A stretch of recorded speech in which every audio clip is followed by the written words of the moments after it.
Welcome to my class. नमस्ते बच्चों, हम पढ़ रहे हैं भारत की खोज, चैप्टर नंबर 2 तलाश, जिसका यह सेशन नंबर 7वां है। इसके पहले भागों में हमने पढ़ा था कि लेखक आम जनता का वर्णन भारत माता के रूप में करते हैं। अब लेखक क्या कहना चाहते हैं देखते हैं इस भाग में। भारत की विविधता और एकता। इस पाठ में लेखक ने किस प्रकार यूनिटी इन डाइवर्सिटी अर्थात विविधता होते हुए भी यहाँ पर किस प्रकार एक अलग रूप का एकरूपता हमें दिखाई देता है, इसका वर्णन किया है कि अलग अलग प्रांतों में अलग अलग भाषा के, अलग अलग पहनावा के, रहन सहन अलग, मतलब सब अलग प्रकार के रहने के बावजूद भी, विविधता होने के बावजूद भी कि किस प्रकार सब में यूनिटी है, एकता है, इसका वर्णन किया है। देखते हैं हम भारत की विविधता और एकता। भारत की विविधता अद्भुत है, प्रकट है, वह सतह पर दिखाई पड़ती है और कोई भी उसे देख सकता है। इसका ताल्लुक शारीरिक रूप से भी है और मानसिक आदतों और विशेषताओं से भी। तो लेखक कहते हैं कि यह शारीरिक रूप से भी दिखाई देता है और मानसिक आदतों और विशेषताओं से भी।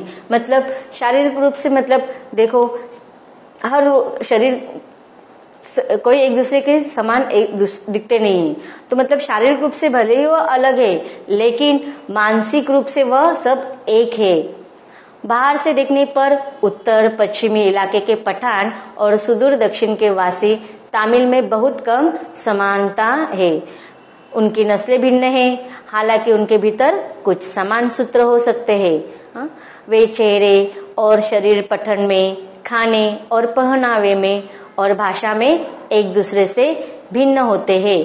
तो लेखक कहते हैं कि भारत का उत्तर और पश्चिम भाग भले ही एक दूसरे से अलग है, दिखाई तो देते हैं अलग अलग, उनके रीति रिवाज, उनके खान पीन, उनके सारे तरीके, भाषा भी अलग अलग है, लेकिन फिर भी लेखक कहते हैं कि अलग अलग होने के बावजूद भी कोई तो ऐसा सूत्र है इन अलग अलग देशों को, वहां पर रहने वाले लोगों को एक सूत्र में बांधने का काम करते हैं। देखो यहाँ पर मैंने आपको अलग अलग किस प्रकार भारत में विविधता में एकता दिखाई देती है, इसका चित्र प्रदर्शित करने का कोशिश की है कि भले ही अलग पहनावा हो, अलग भाषा हो, चाहे उनके खाने पीने की पद्धति अलग हो, लेकिन अलग अलग होने के बावजूद भी सारे लोग एक दूसरे से आपस में भाईचारे के जैसे रहते हैं। इसे यह पाठ पढ़ते हुए मुझे वो कविता याद आती है कि जैसे कि एक फूलों की माला होती है, बोलते ना, हिंद देश के निवासी सभी जन एक है, कि जैसे अलग अलग फूलों को एक माला में बांध दिया जाता है और तब एक माला बनती है। उसी प्रकार अलग अलग भाषा बोलने वाले लोग, अलग अलग पहनावे वाले लोग एक साथ रहकर हमारा एक पूरा भारत देश बना है। उत्तर पश्चिमी सीमांत प्रदेश में मध्य एशिया की गमक तो है ही। वहाँ के बहुत से रीति रिवाज जैसे कश्मीर के भी, हिमालय के उस पार के देशों को भी याद दिलाते हैं।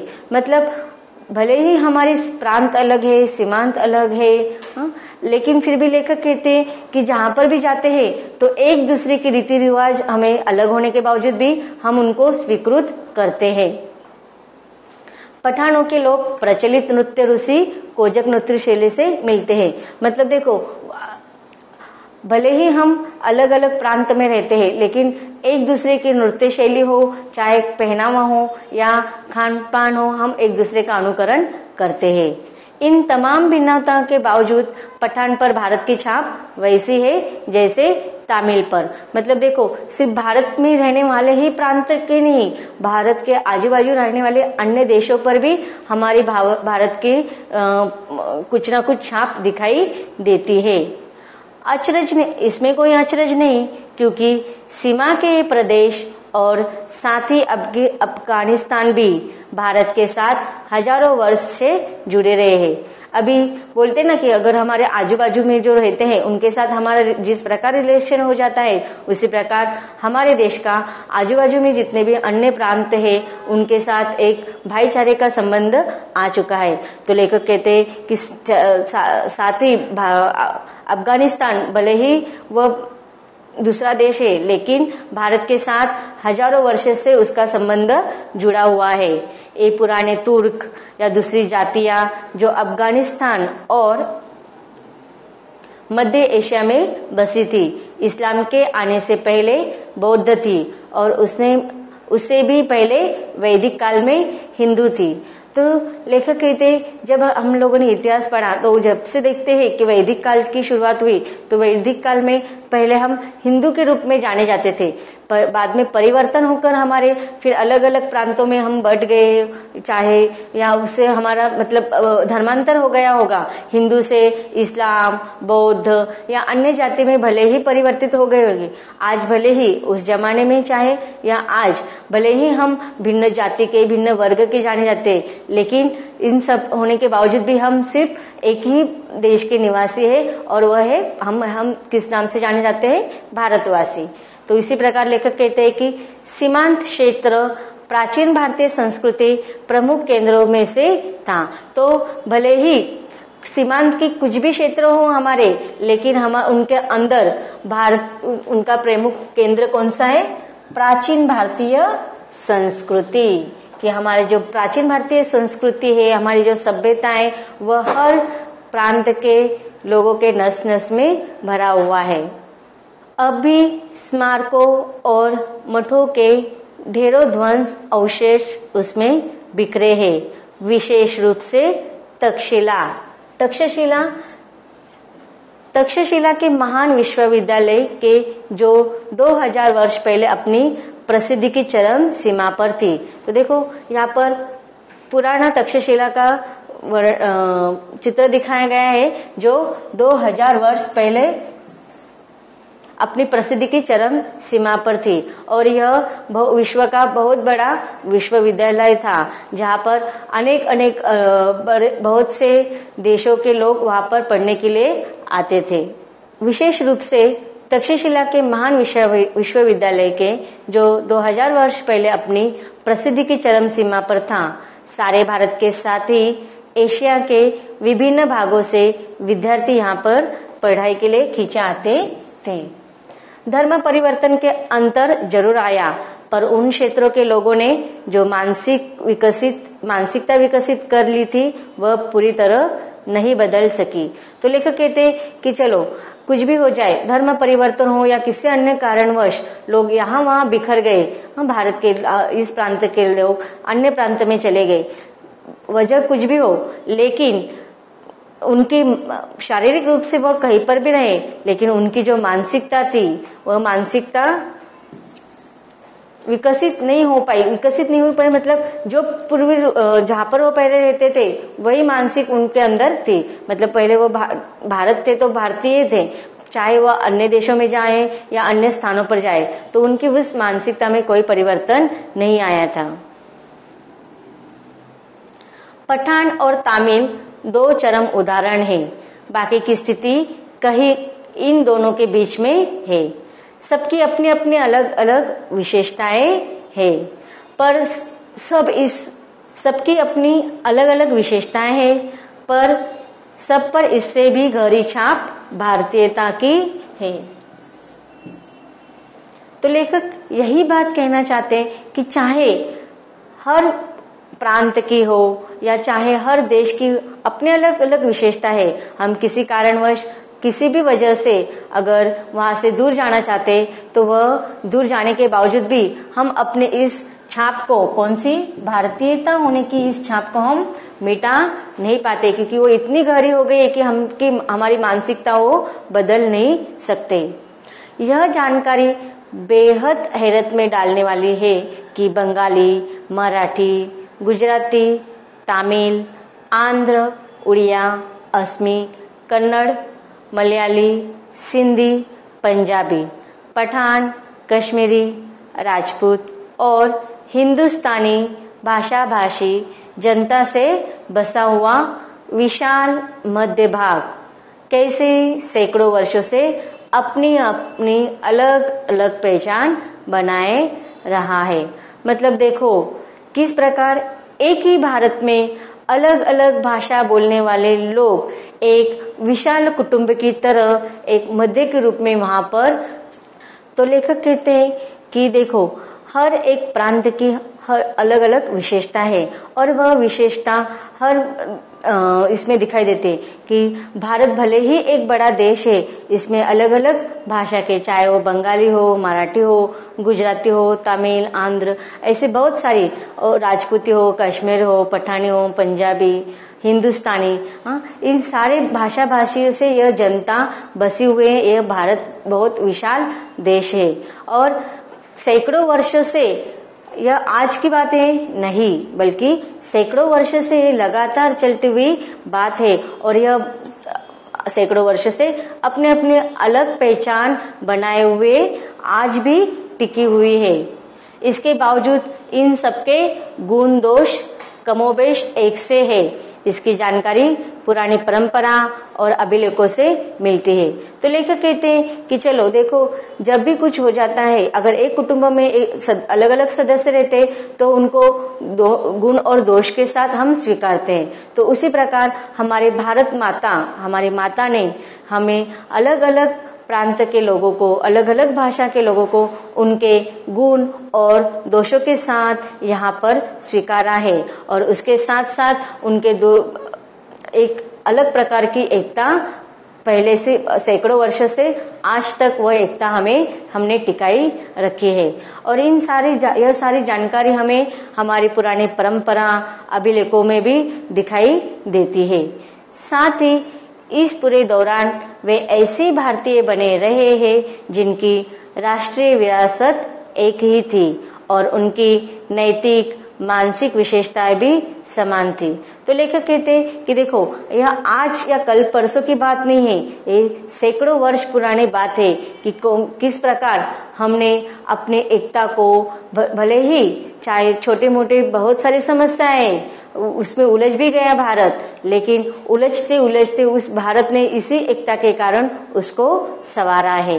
तो लेखक यही कहना चाहते हैं कि चाहे कौन से भी दौर हमारे सामने आए, लेकिन हमारे भारतीय बने रहने की जो राष्ट्रीय विरासत हमें दी है और वह हमारी मानसिकता, हमारी भारत की संस्कृति और सभ्यता ने दी है। और जब हम इस भारत के एक हिस्सा है तो हमारी नैतिक और मानसिक विशेषताएं भी समान है। भले ही हम किसी भी प्रांत के हो, लेकिन जब हमारी एकरूपता की बात आती है तो हमारी नैतिकता और हमारी मानसिकता वहां पर एक हो जाते हैं। भले हमारे विचार अलग हो, हमारी बहुत सारे बातों पर हमारे एक मत नहीं हो पाती, लेकिन जैसे ही अगर कुछ दौर आता है, समस्याओं का दौर आ जाता है, तो सारे लोग इकट्ठा होकर मानसिक और नैतिक रिस्पॉन्सिबिलिटी के साथ वहां पर एकरूप हो जाते हैं। उनकी नैतिक और मानसिक विशेषताएं भी समान थी। प्राचीन चीन की तरह प्राचीन भारत अपने आप में एक दुनिया थी, एक संस्कृति और सभ्यता थी जिसने तमाम चीजों को आकार दिया था। तो लेखक कहते हैं कि जिस प्रकार प्राचीन चीन अपने एक विशेषता हुए लिया था, उसी प्रकार हमारा प्राचीन भारत था, वह भी अपने आप में एक अलग दुनिया थी, अलग संसार था और एक संस्कृति और सभ्यता थी जिसमें अनेक चीजों को उन्होंने आकार दिया, संवारा और भले ही जितनी भी समस्या आई उसको सुलझाते हुए हमारी सभ्यता और संस्कृति को आगे की पीढ़ी की तरफ बढ़ाया। विदेशी प्रभाव आए और अक्सर उन संस्कृति को प्रभावित करके उसी में जज्ब हो गए। तो मतलब देखो, जब भी हमारे देश पर कोई आक्रमणकारी आए तो वह अपने साथ उनकी सभ्यता लेकर आते थे, लेकिन वह उनकी सभ्यता तो हमें देकर ही चले गए, उनके संस्कार भी हम देकर चले गए, लेकिन वह जब वो यहाँ से निकलने लगे तो जाते जाते हमारी संस्कृति को प्रभावित करके वह अपने साथ लेकर गए। और फिर इस प्रकार अलग अलग प्रांतों की सभ्यता संस्कृति और हमारे प्रांत की सभ्यता और संस्कृति एक दूसरे में मिलित हो गई। जब भी विघटनकारी तत्व उभरे, तत्काल उन्होंने सामंजस्य खोजने के प्रयास को बढ़ावा दिया।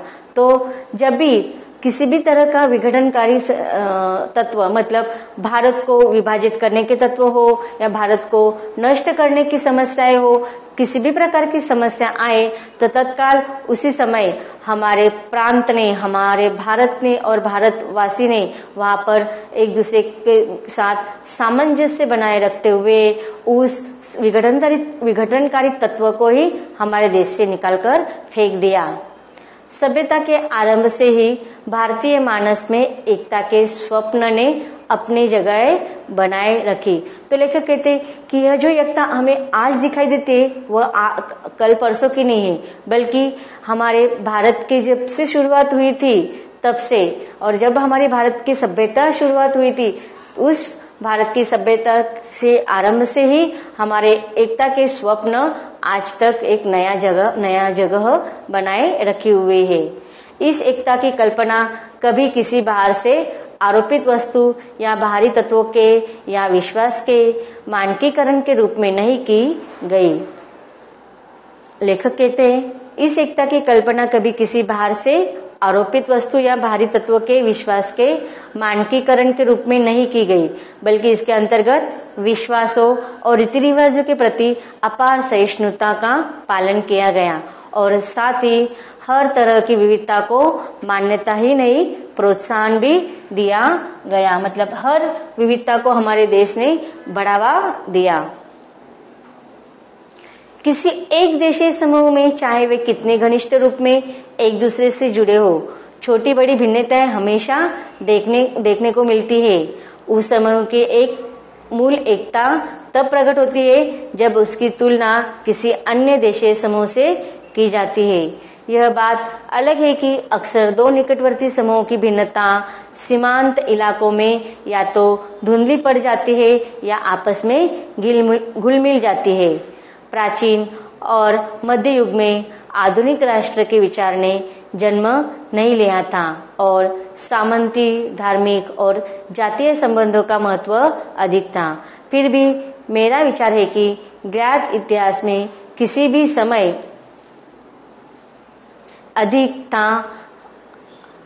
समय एक भारतवासी भारत के किसी भी हिस्से में अपने ही घर की सी अपनेपन की अनुभूति करता था, जबकि किसी भी दूसरे देश में पहुंचकर वह अजनबी और परदेसी महसूस करता था।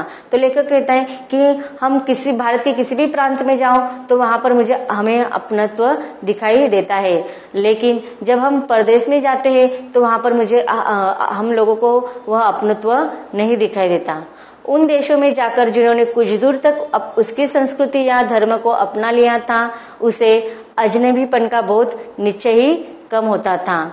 वे लोग जो किसी गैर भारतीय धर्म को मानने वाले थे या भारत में आकर यही बस गए, कुछ ही पीढ़ियों के गुजरने के दौरान स्पष्ट रूप से भारतीय हो गए। जैसे यहूदी, पारसी, मुसलमान, जीन भारतीयों ने इन धर्मों को स्वीकार कर लिया और वे फिर धर्म परिवर्तन के बावजूद भी भारतीय बने रहे। मतलब बात चाहे कुछ भी हो, यहाँ भारत में रहो या अन्य देशों में जाओ, फिर हमारे धर्म को परिवर्तन करो, फिर भी वह क्या रहे, भारतीय बने रहे। आज जब राष्ट्रीयवाद की अवधारणा कहीं अधिक विकसित हो गई, विदेशों में भारतीय अनिवार्य रूप में से एक राष्ट्रीय समुदाय बनाकर विभिन्न कारणों के कारण एकजुट होकर रहते हैं। भले ही उनमें भीतरी मतभेद हो, एक हिंदुस्तानी ईसाई कहीं पर भी जाए उसे हिंदुस्तानी ही माना जाता है।